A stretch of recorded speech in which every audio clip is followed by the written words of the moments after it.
5টির অধিক ধর্ষণের ঘটনা আমি নিজে পড়ে এসেছি সকালবেলায়। ধর্ষণের যে মহামারী শুরু হয়ে গেছে, এটা অবিলম্বে বন্ধ করতে হবে।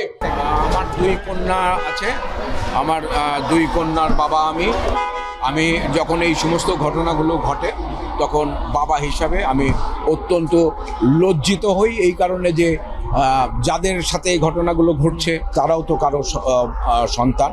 সেই বাবা মার কথা আমার মনে হয় যে তার মানসিক অবস্থাটা তখন কি ঘটছে।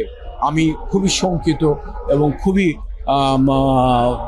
বিভ্রান্তভাবে দিন যাপন করছে। আমি খুবই ফ্রাস্ট্রেটেড আসলে। আইন শৃঙ্খলা বলতে যা বোঝায় সেটা তো চর্চাটা বেশ কিছুদিন ধরেই অনুপস্থিত আছে। যদি আইন শৃঙ্খলার বা আইন প্রয়োগকারী সংস্থা যদি ঠিকমতো কাজ করত এবং এখানে যে ধর্ষণের বিষয়টা সেটা তো আর আজকে নতুন না, এখন ভয়াবহ মহামারী আকারে এটা দেখা যাচ্ছে, কিন্তু আগেও এটা ঘটেছে। সেই ক্ষেত্রে শাস্তির যে সর্বোচ্চ শাস্তি বা দৃষ্টান্তমূলক শাস্তির যদি বিধান থাকতো, সেটা আইন মন্ত্রণালয় যদি করত, পার্লামেন্ট যদি সেটা করত, আইনটা পাশ করত, তাহলে তো আর দৃষ্টান্তমূলক শাস্তির ভয়ে তো অনেক কিছুই থেকে বিরত থাকতো। কিন্তু সেটা যেহেতু হয়নি, এখন এই সরকার রাষ্ট্রীয় সংস্কারের দায়িত্ব নিয়েছে। তারা আমাদেরকে যে স্লোগানটি বলেছিল যে ইসের জন্যে, আপনাদের অসুবিধার জন্যে দুঃখিত, রাষ্ট্র সংস্কারের কাজ চলছে। তো রাষ্ট্র সংস্কারের মধ্যে যদি সামাজিক নিরাপত্তা, যদি পারিবারিক নিরাপত্তা, আইন শৃঙ্খলার নিরাপত্তা যদি না থাকে, তাহলে আর অন্য সংস্কার করে কি লাভ হবে? নির্মাতারা যাদের শুটিংয়ে থাকবার কথা, যাদের এই ঈদের সময় নানা রকম প্রোগ্রামে থাকবার কথা, শুটিং করার কথা, সেটা বাদ দিয়ে আজকে রাস্তায় এরকম রৌদ্রোজ্জ্বল পরিবেশে এসে দাঁড়িয়েছে। আমাদের এই যে বর্তমান সমাজে যে বিষয়টা চলছে, এই বিষয়টা আমরা তীব্র নিন্দা এবং এর প্রতিরোধ দাবি করছি। কারণ আজকে সকালেও আমি যখন পত্রিকা পড়েছি, সেখানে 5টির অধিক ধর্ষণের ঘটনা আমি নিজে পড়ে এসেছি সকালবেলায়। সুতরাং এটি একটি দুর্বিষহ ঘটনা। বাংলাদেশের মানুষদের মন থেকে কি মানবিকতা উঠে গেল? এই প্রশ্ন শিল্পীদের, এই প্রশ্ন নির্মাতাদের। আজকে যে মব জাস্টিস তৈরি হয়েছে, যে মব জাস্টিস নিজেরা বিচার করছে, কেন করছে?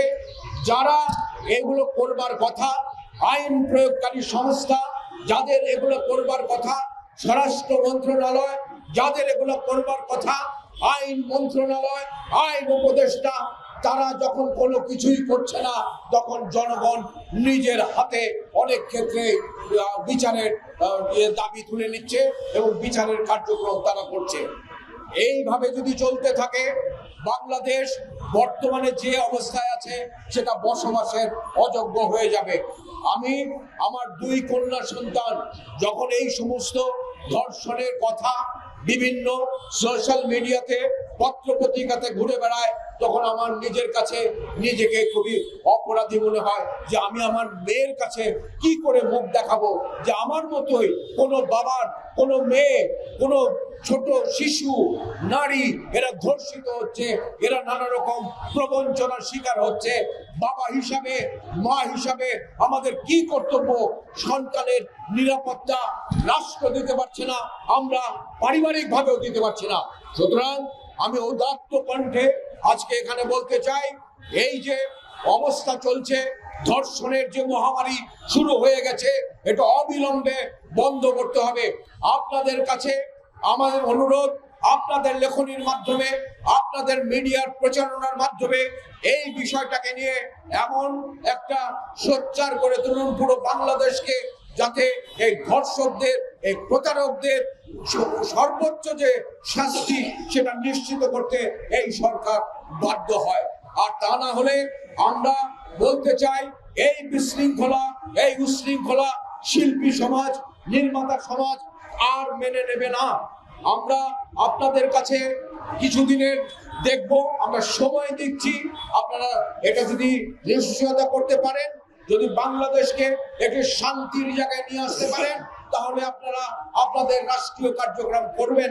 তা না হলে এই মিটিং থেকে আমরা সংশ্লিষ্ট যে উপদেষ্টাদ্বয় আছে, যাদের এটা দায়িত্ব, তারা দায়িত্ব পালনে ব্যর্থ হয়েছেন, তাদের পদত্যাগের জোর দাবি করছি।